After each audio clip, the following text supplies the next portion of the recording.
For a more in-depth look at Israeli politics after the departure of Netanyahu, I want to bring in Yohan Plesner. He's the president of the Israel Democracy Institute. Good to have you with us.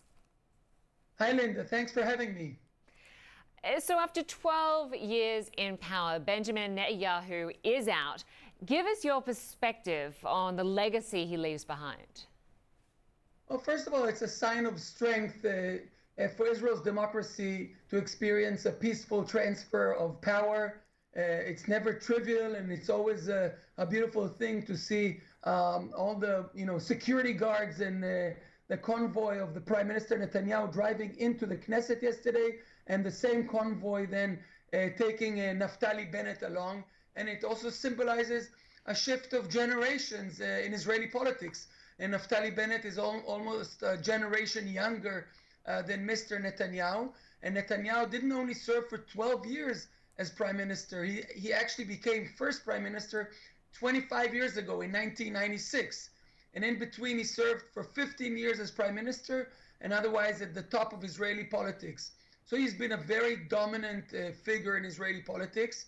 He has a mixed legacy, both of macroeconomic stability, security stability, and at the same time, he's leaving behind a divided Israeli society, a toxic internal rhetoric that characterized our internal discourse.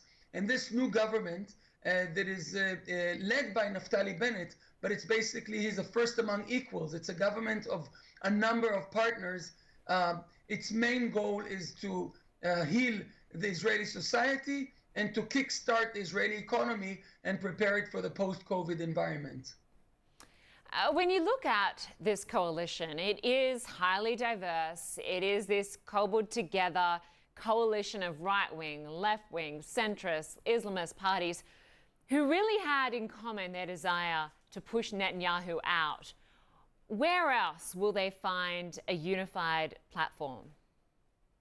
Well, you're right that one of the common denominators of this heterogeneous group of 8 political parties is the fact that they wanted to replace Mr. Netanyahu. This is the glue that connected them together. It's right-wing, centrist, and left-wing parties all building a partnership together. They have a very narrow parliamentary base, and political professionals will say, well, it won't necessarily survive for long. But what keeps them together is, number one, Netanyahu didn't retire from politics.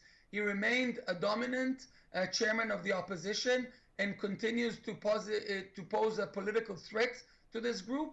So in order to deal with this threat, they have to stick together. And at the same time, all of those younger politicians have an interest in improving themselves, in focusing on the 70% that most Israelis can agree on, rather than on the 30% of issues that are more contentious. And if they focus on those 70% and get the machine of government to function again, this coalition can survive and surprise many pundits and perhaps serve for 3 or 4 years. And talk to us, break that down for us. When you say the 70% of things that Israelis agree on versus 30% of points of contention, break it down. What exactly are you talking about? Are we talking more in internal politics when you're talking about the 70% of things that people will agree on? Well, the two main areas where people agree on, first of all, is getting the economy started. The government needs to pass a budget.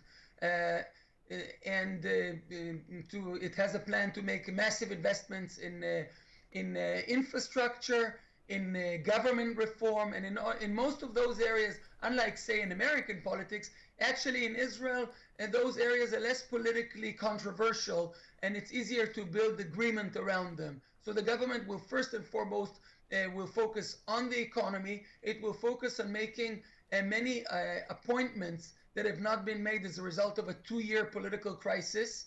So the bar is actually quite low just to get the government functioning, to pass a budget, to make nominations, and to lower the flames of the internal discourse, and perhaps even, and this will be a more challenging goal, to initiate some constitutional measures and electoral reform that are very much the a conclusion of the 2-year political crisis that we have, that in order to fix the political system and to ensure that we won't slide back into paralysis, we need to initiate some constitutional reforms and electoral reforms that will really stabilize our system. If this government will, beyond just passing a budget and making nominations, initiate constitutional and electoral reform, it will actually have the opportunity to become a historical government and not just a caretaker government that will take us out of the political crisis.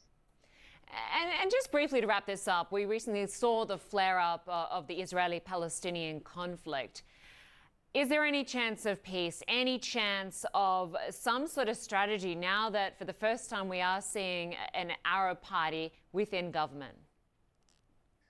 Well, you're right to mention the fact that something historic happened.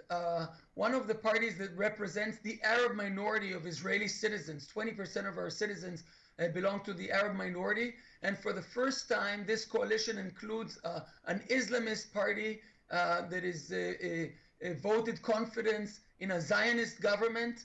And there's with a broad support of Israelis across the political spectrum.